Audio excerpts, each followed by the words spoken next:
그들이 이 말을 듣고 마음에 찔려 베드로와 다른 사도들에게 물어이르되 형제들아 우리가 어찌할꼬 하거늘 베드로가 이르되 너희가 회개하여 각각 예수 그리스도의 이름으로 세례를 받고 죄 사함을 받으라.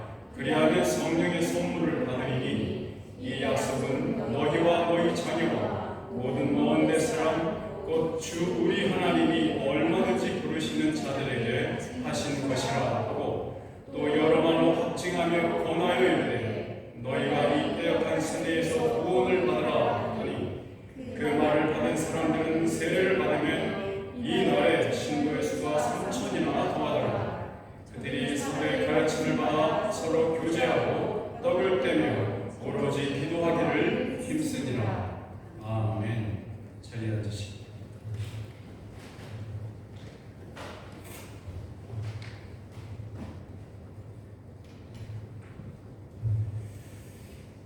이날은 오순절날 바로 그 아침이었습니다.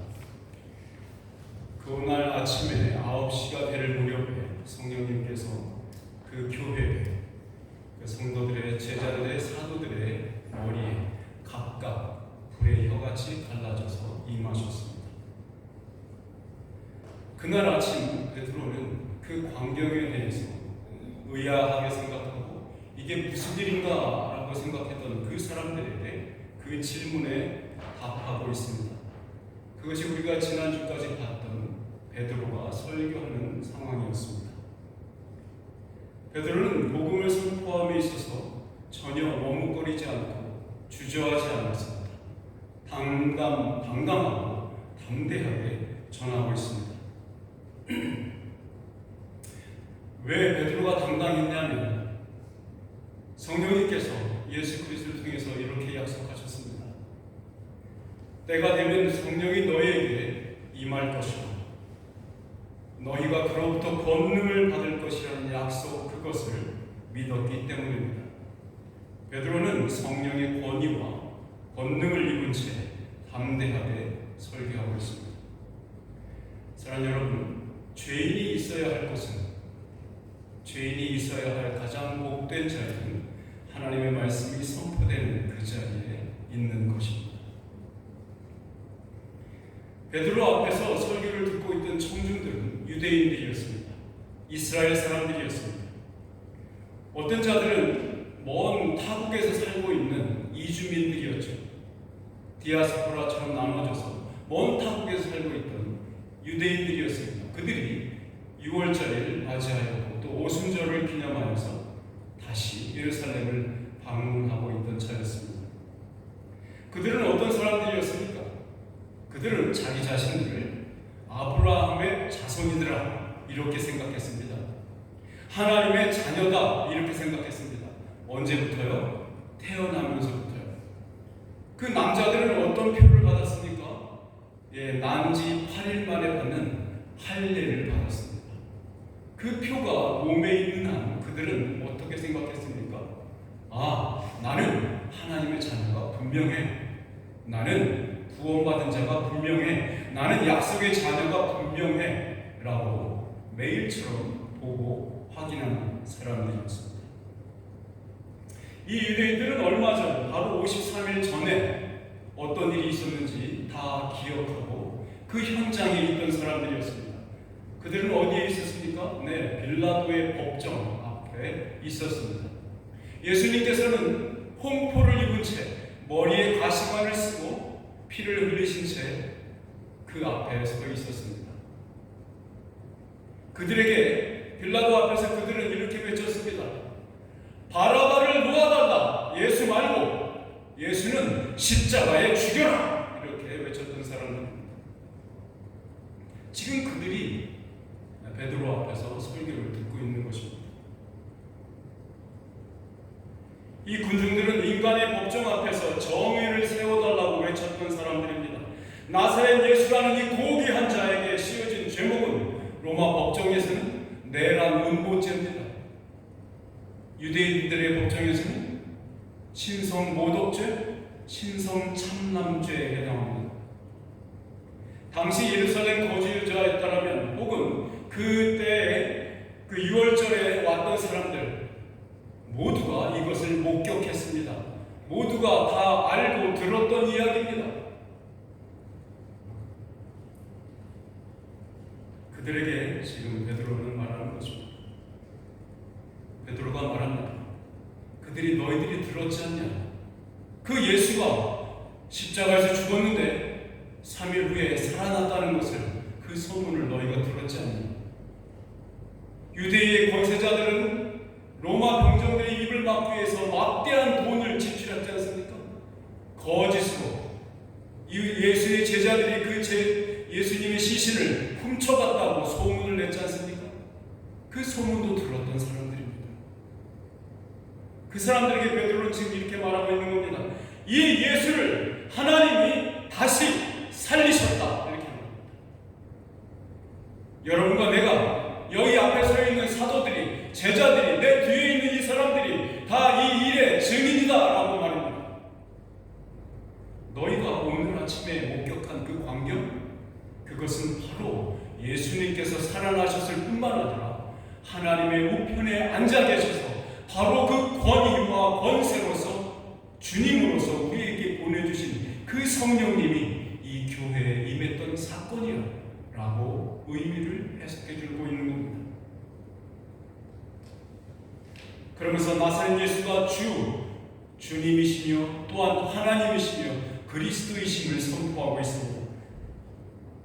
36절에 이렇게 말합니다. 그런즉 이스라엘 온 집은 확실히 알지니 너희가 십자가에 못 박은 이 예수를 하나님이 주와 그리스도가 되게 하셨느니라.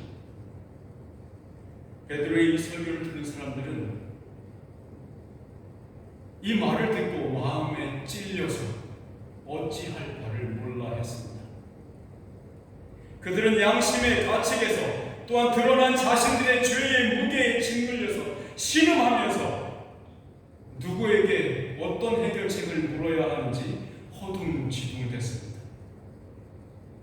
저들의 마음은 말씀이라는 날선 검에 찔렸고 영혼은 상했습니다. 우리의 여호와 하나님은 그들을 그저 버려두시지 않으셨습니다. 시편 34편 18절은 이렇게 말합니다. 여호와는 마음이 상한 자를 가까이 하시고 충심으로 통회하는 자를 구원하시도다. 아멘.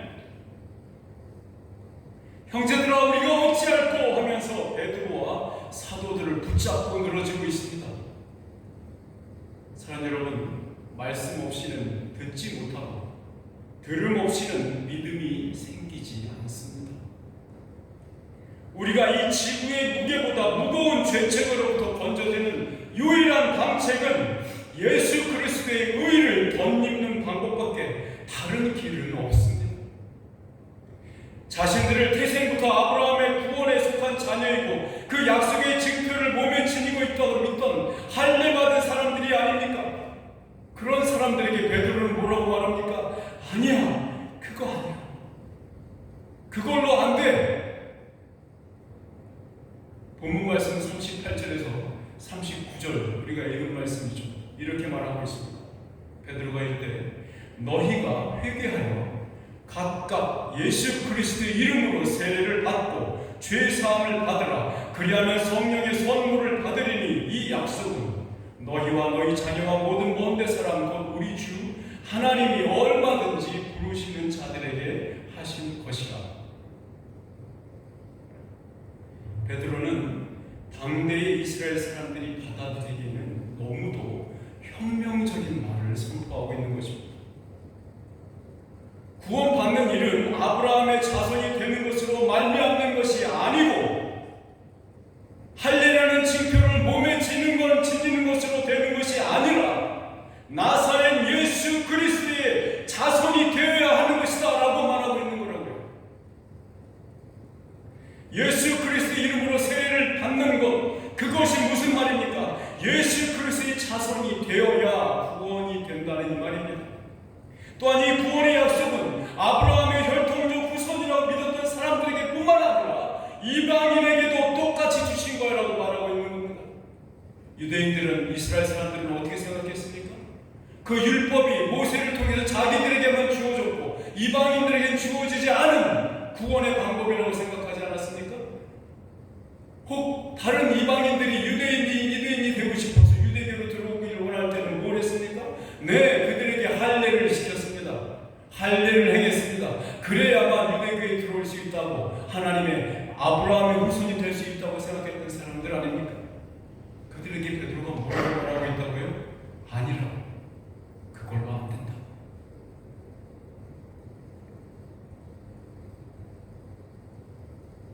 한 사람, 한 인격에, 한 인간의 전 인격이 변화되어서 새로운 사람이 되는 일은 오로지 마음을 창조하신 분만이 하실 수 있는 일입니다. 전 인격이 변화되는 것은 마음이 새로운 마음이 되는 것을 의미하기 때문입니다. 잠깐 크리스찬인 척, 기독교인인 척, 예수 그리스도의 사랑을 받은 척, 은혜를 받은 척하는 것으로 구원받지 못합니다. 여러분들이 교회에 나온다고 해서 구원이 여러분의 것이라고 오해하지 마십시오. 여러분이 몇 년간을 교회 생활했다고 해서 그것이 여러분의 구원을 보장한다고 아예 생각지도 마십시오. 많은 사람들이, 이스라엘 백성들이, 유대인들이 그렇게 생각했던 것처럼 내 몸에 할례를 증표를 받았으니 나는 약속의 자손이라고, 아브라함의 자손이라고 말하고 있었던 것처럼, 생각하고 있었던 것처럼 교회 속에서 많은 영혼들이 여전히 그렇게 생각합니다. 예수 그리스도를 믿은 지 얼마 됐으니, 세례를 받았으니 구원에 들어왔다고 말입니다. 베드로는 그렇게 받는 게 아니라고 말하는 겁니다. 사랑하는 여러분, 베드로가 어떤 사람이었습니까? 베드로도 히브리 사람이었고 이스라엘 백성이었고 자기가 기다려온 메시아를 지켜내기 위해서 안 됩니다, 예수님 죽다니요, 십자가에 죽다니요, 그럴 수 없습니다. 만약에 누군가가 예수님 당신을, 선생님 당신을 십자가에 못 박겠다고 잡아간다고 한다면 나는 내 칼을 써서 그들을 막겠습니다 라고 했던 사람 아닙니까? 그 베드로가 지금 이렇게 말하는 겁니다. 왜 그럴 수 있었을까요? 한 인격이 변화된다는 것은 말씀으로만 가능해지는 일입니다. 그 말씀이 그 마음밭에 떨어져야만 가능한 일입니다. 그 말씀을 창조하시니까 마음을 창조하신 그 마음밭에 떨어져야만 열매를 맺는 것이고 구원을 이루는 것입니다. 구원은 무엇입니까? 죄로부터 노임받는 일입니다. 구원은 무엇입니까? 죄책으로부터 해방되는 일이고 죄와 사망의 법이 가져오는 죽음의 요구에서 벗어나는 일입니다. 새롭게 태어나는 거듭남입니다. 그런즉 누구든지 그리스도 안에 있으면 새로운 피조물이라, 보라 이전 것은 지나갔으니 새 것이 되었도다. 그리스도 안에 있어야만 가능한 일입니다. 그리스도만이 그것을 가능하게 합니다. 새로운 피조물로 거듭나는 일은 그 일을 실제로 경험하는 자들에게 있어서 다 똑같이 공통적으로 나타나는 증상이 있습니다. 그것은 그 영혼이 겪어내는 진통을 수반합니다. 돌같이 굳은 마음을 하나님의 말씀이 찔러 쪼갤 때에 그 자신의 옛 마음이 그 말씀 때문에, 말씀을 들음으로 찢겨지는 것을 경험하는 모든 자들은 동일하게 회개의 탄식을 쏟아낼 수밖에 없는 겁니다. 어찌하겠습니까? 하나님, 어찌하면 좋습니까? 내가 이때까지 하나님이 나를 사랑하시는 그 사랑을 지금까지 모르고 살았습니다. 하나님께서 나를 통해서 이루고자 하시는 그 거룩함을 나는 저버리고 살았습니다. 그 말씀 때문에 마음이 괴로운 겁니다. 그 말씀 때문에 영혼이 찢어지는 고통을 겪는 겁니다. 그래서 우는 겁니다. 그래서 방방 뛰고 구르고 눈물 흘리고 콧물 짜는 겁니다. 영혼이 겪는 고통입니다. 여러분, 사람이 아이를 낳을 때도 해산의 고통을 겪지 않습니까? 여성분들은, 경험 있으신 분들은 아시지 않습니까? 왜 여러분들은 거듭날 때는 그런 고통을 겪지 않아도 된다고 생각하시는 겁니까?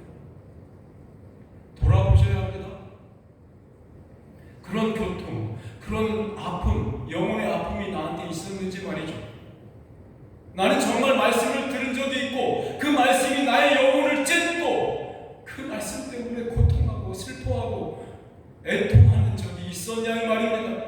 그런 것이 없었다면 여러분 20, 30년 교회 다녔다고 해서 교인이 아닙니다. 믿는 자 아니라고 교인이 아니라 구원을 받은 자가 아닙니다. 얼마나 손해입니까? 얼마나 아쉽습니까? 만약에 그러한 세월을 여러분들이 20, 30년간 지냈다면 말이죠. 헛수고한 거 아닙니까? 헛살은 거 아닙니까? 시간을 낭비한 거 아닙니까? 아니면 착각하면서 살았고 아니면 가면을 쓰고 사는 것 아닙니까? 사랑 여러분, 회개는 우리가 성령의 사역으로 말미암아 예수 그리스도의 인격에 연합되는 고통을 말하는 것입니다. 해산의 고통을 겪는 것처럼 거듭남은 고통을 수반합니다. 영혼의 고통을 수반하고 여러분의 영혼을 찢습니다. 여러분의 마음을 찢고 여러분의 마음을 칼로 베이는 것처럼 아픔을 동반합니다. 사랑하는 여러분, 여러분들은 회개를 사랑하십니까? 회개는 허물과 죄로 죽었던 영혼들이 성령의 호흡으로 다시 살아나는 역사고 예수 그리스도의 삶과 죽음에 묶여지는 것이고 그러므로서 영생을 살기 시작하는 영혼들의 아름다운 진통입니다. 회개를 사랑하십니까? 아니면 한번 회개했다고 이제는 빠이빠이 하고 나는 더 이상 회개할 것이 없어라고 말하는 분들입니까? 우리의 회개가 구원을 만들어내는 것은 아닙니다. 우리의 회개는 이미 예수 그리스도의 사역으로 말미암아 그의 삶과 죽으심으로 말미암아 속죄함과 속량함을 얻은 자들의 특권입니다. 의무입니다. 권리입니다. 속죄함을 받은 자만 회개할 수 있습니다. 속죄함을 받은 자들만 그 믿음에 반응하는 것입니다. 갈라디아서 3장 13절에 이렇게 말합니다. 그리스도께서 우리를 위하여 저주를 받은 바 되사 율법의 저주에서 우리를 속량하셨으니, 이 율법의 저주에서 우리를 속량하시는 일은 개별적으로 일어납니다. 사도 베드로는 그래서 그렇게 표현한 겁니다. 너희가 각각 회개하고 세례를 받고 죄사함 받고 성령을 선물로 받으라고. 단체로 하라는 말이 아닙니다. 집단으로 하는 말이 아닙니다. 아브라함의 자손으로 혈통으로 태어난 자들이면 자동적으로 아브라함의 자손이 됐던 그거 아니라고 말하는 겁니다. 각각 회개를 해라고 말하는 겁니다. 각각 성령을 받으라고 말하는 것입니다. 죄사함 받으라고요. 예수 그리스도에게 접붙여짐으로 교회에 접붙임되는 것은 집단 혹은 단체로 이루어지는 일이 결코 아닙니다. 예수 그리스도의 구원은 개별적으로 적용됩니다. 어떤 민족의 이름으로 혹은 어느 가족의 구성원이라서 뭉터기로 얻어질 수 있는 게 아닙니다. 이 일은 성령님이 교회에 부어주셨을 때 보여진 현상만으로도 증명이 되지 않습니까? 성령님은 교회를 구성한 모든 사람들 머리마다 불의 혀처럼 달라져서 각각 임하셨습니다. 교회는 이렇게 각각 구원받아서 하나가 된 예수 그리스도의 몸입니다. 우리의 마음을 완악하게 하고 마치 마음을 딱딱한 돌덩이처럼 복음을 듣지 못하게 하는 것은 무엇입니까? 여러분 마음속에 그 걸림돌은 바로 당신이 지금 사랑하고 있는 것, 그것 자체입니다. 성경은 구약성경은 그것을 뭐라고 말합니까? 우상이라고 말합니다. 하나님이 아닌 그 모든 것들이 우상입니다. 어떤 일은 세상이 만들어내는 그 무엇인가를 사랑하고 있습니다. 세상이 주는 안전함과 평강과 돈이 주는 안락함을 사랑하는 자들이 있습니다.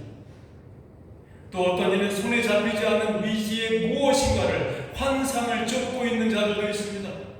예수님께서 물고기 2마리와 떡 5개로 장정만 5,000명 이상의 사람들을 먹이셨어요. 그리고 나서 강론하셨습니다. 내가 바로 하늘에서 내려온 산떡이다. 이렇게 나를 먹어야만 너희가 구원을 받는다. 그래야만 살아난다. 이렇게 말이죠. 그런데 그 물고기 2마리와 떡 5개로 배불리 먹었던 그 사람들은 예수님 말을 믿지 않았습니다. 믿기 어려워했습니다. 그 말씀이 걸림이 되었습니다. 마음이 불편한 거예요. 듣기 싫은 거예요. 자신의 죄책이, 양심의 죄책이, 가책이 앞으로 드러나므로 감추려 하고 숨으려 하고 저주합니다. 나 그 얘기 못 들었어 하고 귀를 닫아버려요. 사람들은 예수님을 거절했습니다. 끝내 예수님을 십자가에 죽으심으로, 죽임으로 자기의 의를 내세웠죠. 저들의 생각에는 그 말이 허황된 얘기를 들렸을 것입니다. 저들은 결국 무엇을 선택한 것입니까? 표적을 보여주신 나사렛 예수가 아니라 자신의 이성이었고 자기 자신의 의로움이었습니다. 그런데 베드로의 설교를 들었던 청중들은 다르게 반응했습니다. 베드로는 계속해서 여러 말로 나사렛 예수의 부활과 승천하심, 그리고 하나님 우편에 앉아 계신 분께서 성령을 부어주시는 일이 바로 그날 아침에 너희들이 목격한 일의 의미임을 여러 말로 확증했습니다. 베드로는 마지막으로 이렇게 그들을 권하고 있습니다. 오늘 말씀의 40절 말씀입니다. 너희가 이 패역한 세대에서 구원을 받으라. 우리 중 아무도 지금 우리가 살고 있는 세대가 패역한 세대가 아니라고 생각하는 사람들은 아무도 없을 겁니다. 날로 도덕적으로, 윤리적으로, 그리고 사상적으로, 철학적으로 어두워지고 복잡해지고,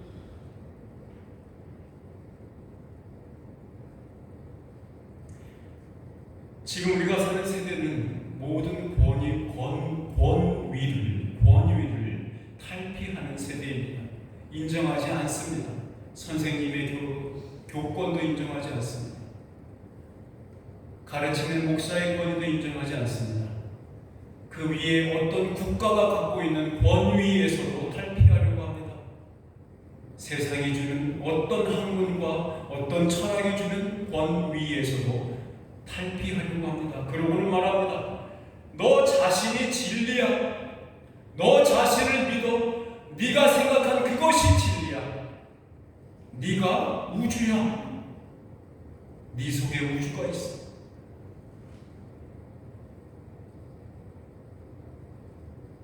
현대 철학은 세상 사람들에게 그렇게 권면하고 있는 것입니다. 성경이 현대를 살아가는 우리에게 말하는 것은 2000년 전 혹은 3000년 전에 말했던 것과 똑같습니다. 왜 변하지 않을까요? 지금은 챗GPT나 AI가 판치는 세상 아닙니까? 컴퓨터로 만들어진 사이보그가 말이죠. 기계인데 사람처럼 일을 합니다. 물건을 나르고 점프를 하고 핸드스프링을 하고 점프를 하고 날아갑니다. 총을 쏘아댑니다. 폭탄을 운반합니다.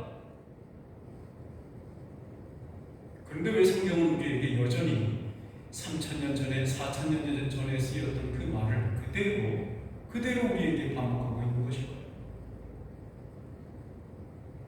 이 세상의 사조가 생각하기에는 성경 말씀은 너무도 낡고 시대에 뒤떨어진 것입니다.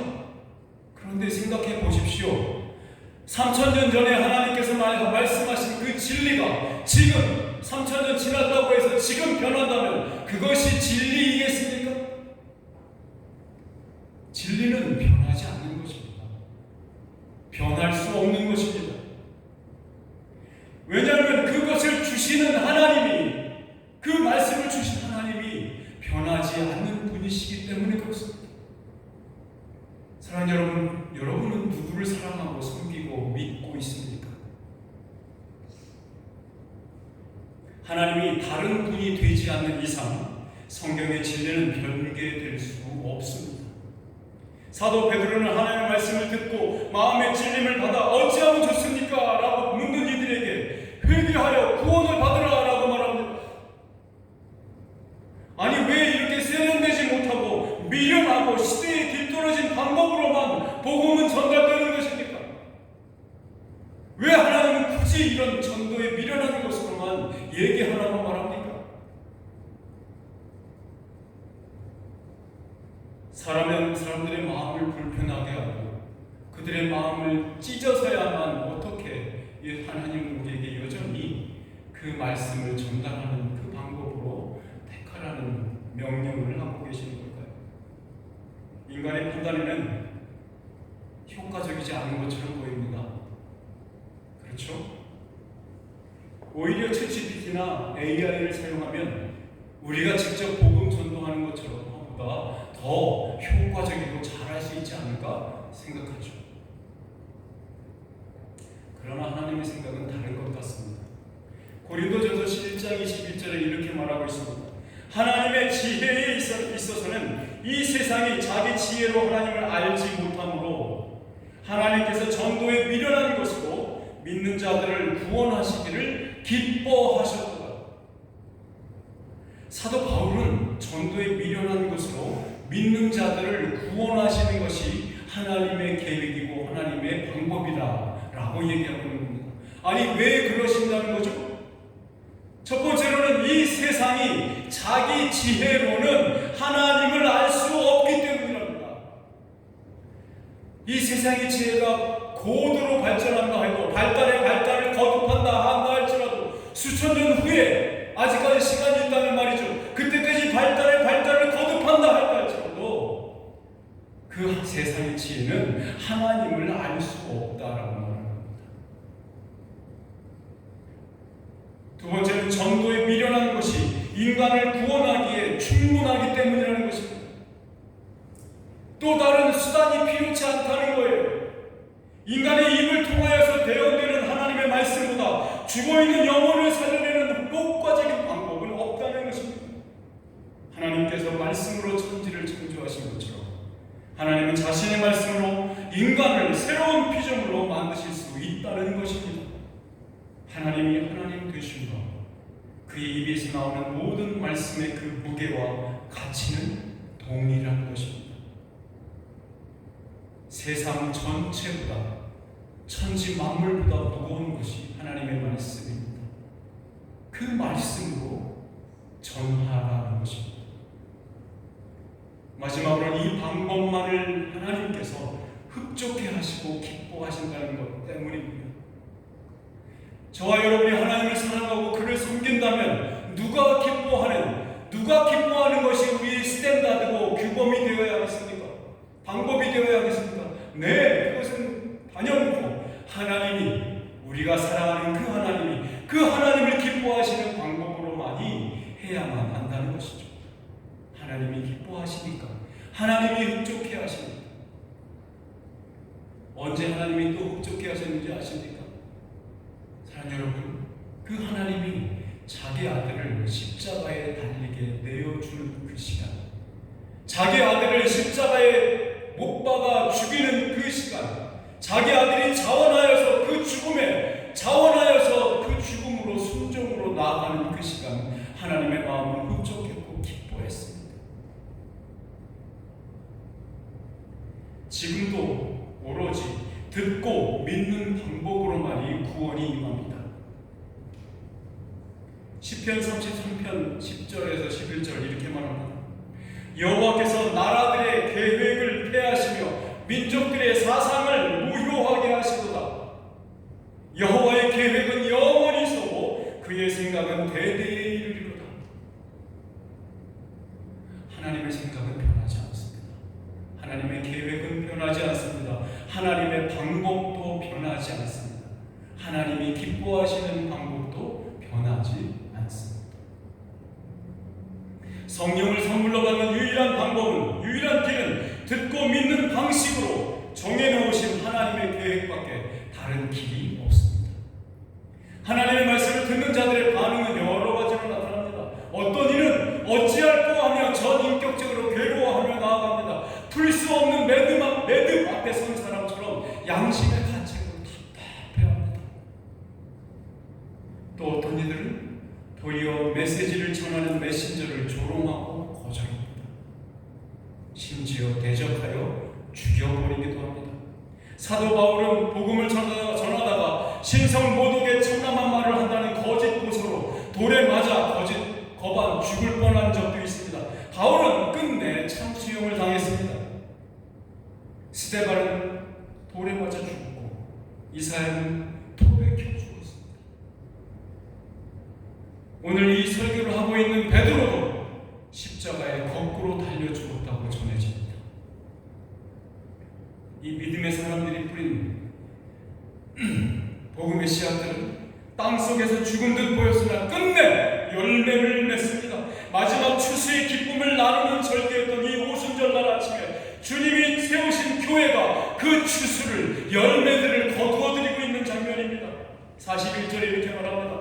그 말을 받은 사람들은 세례를 받으면 이 날에 신도의 수가 3,000이나 더하더라.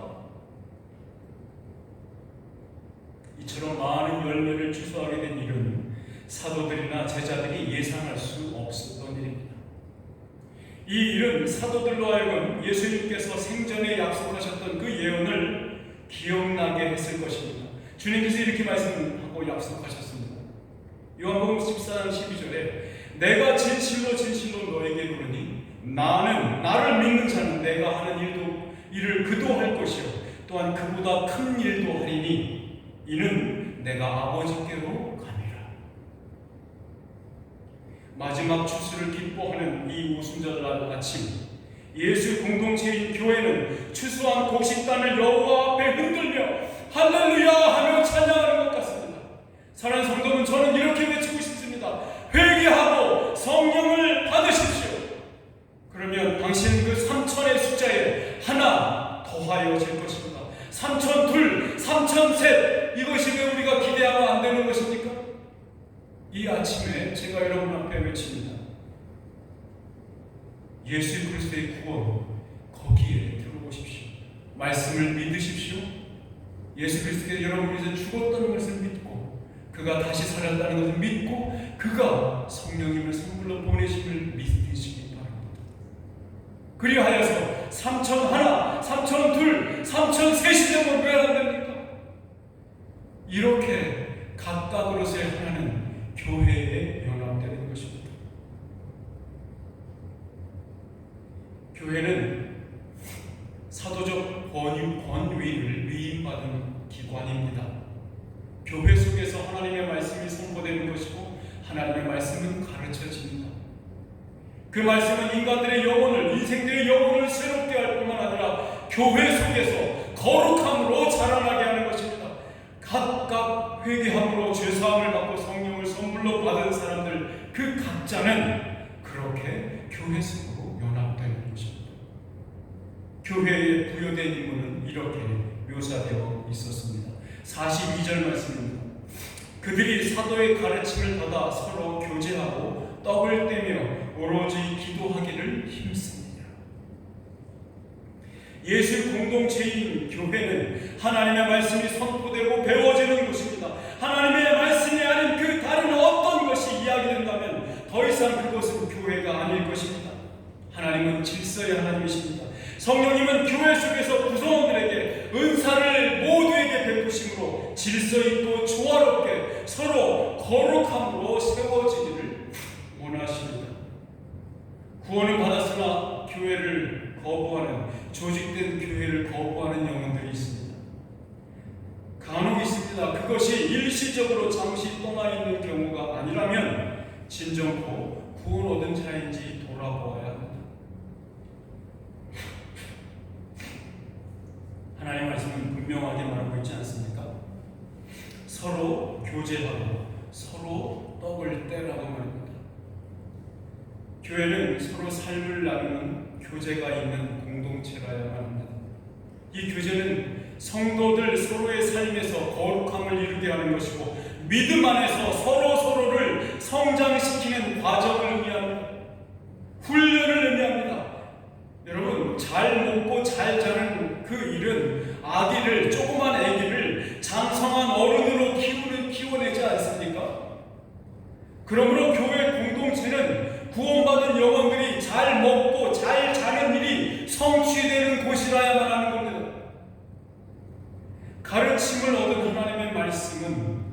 성도들의 입술을 통해서 마침내 기도가 됩니다. 찬양을 아름다운 곡조가 붙은 기도라고 말하지 않습니까?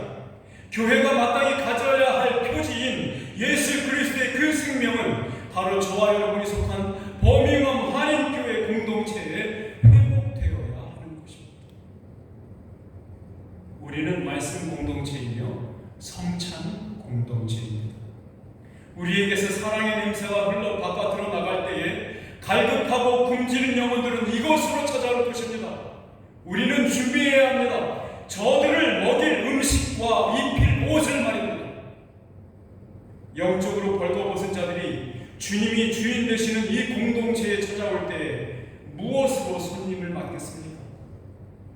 우리가 하나님을 전심으로 사랑하고 이웃들을 사랑한다면 저들은 우리를 통하여서 살아계신 하나님을 찬미할 것이며 우리와 함께 구원의 여정을 같이 걸어갈 것입니다. 우리 사도행전 2장에 있는 말씀을 같이 한번 읽겠습니다. 43절로 47절까지의 말씀을 함께 읽을 텐데요.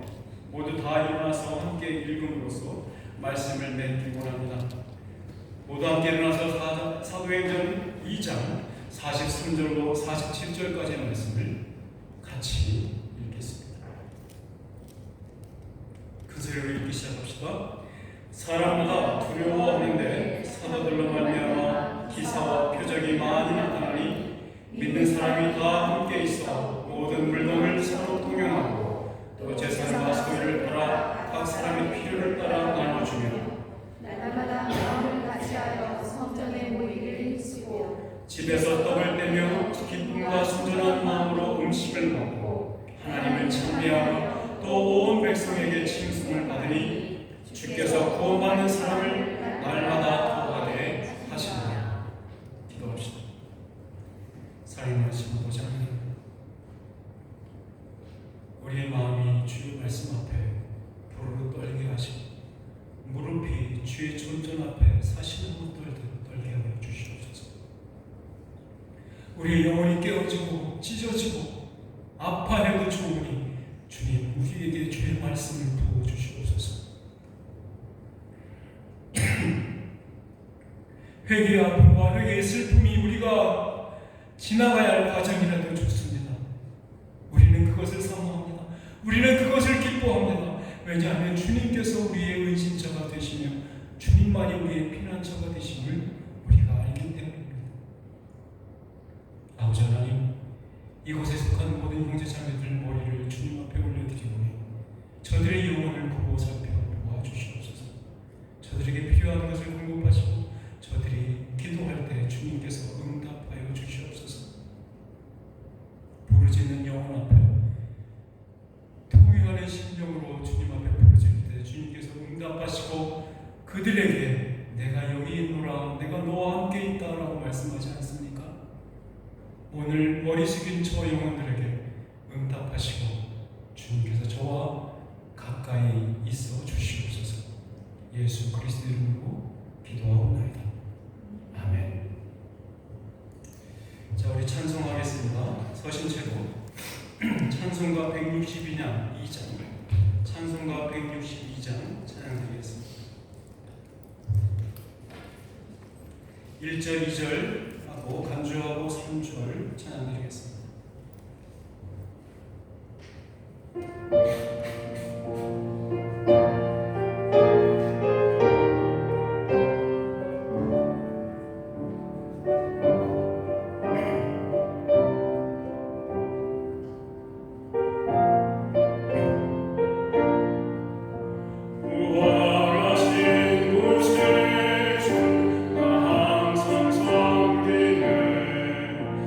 세상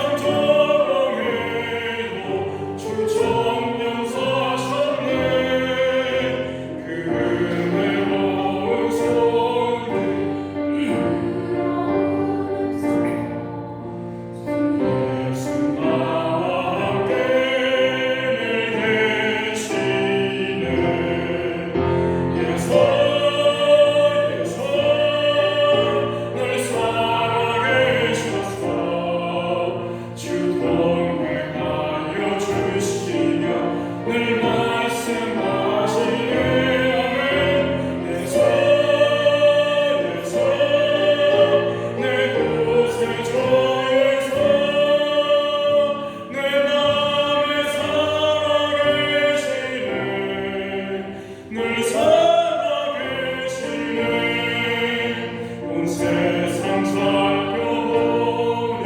주 사랑 알겠네. 내 마음이 아플 때도 주 사랑 알겠네. 이 세상 공파 이길 힘 주시는 주님, 주 다시 영광 중에 보고 싶으리. 예수 예수 늘 살아계셨어. 주 동행하여 주시며 늘 말씀하시네. 예수 예수 내 구세주 예수 내 마음에 살아계시네. 늘 살아계시네.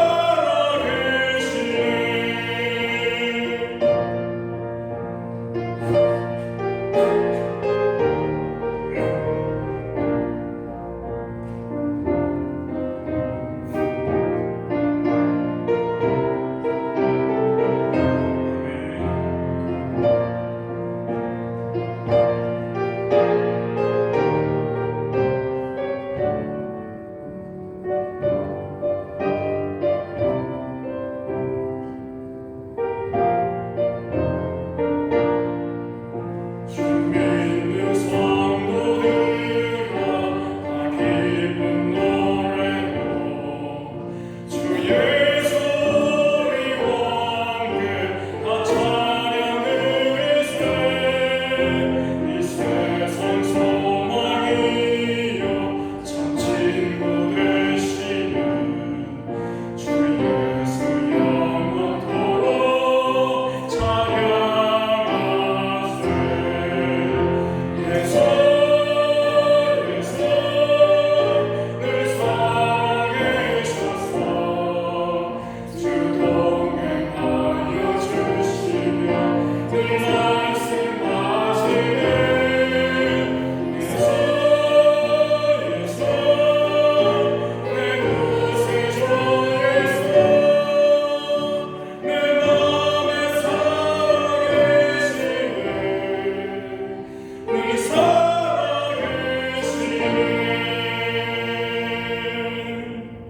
기도합시다.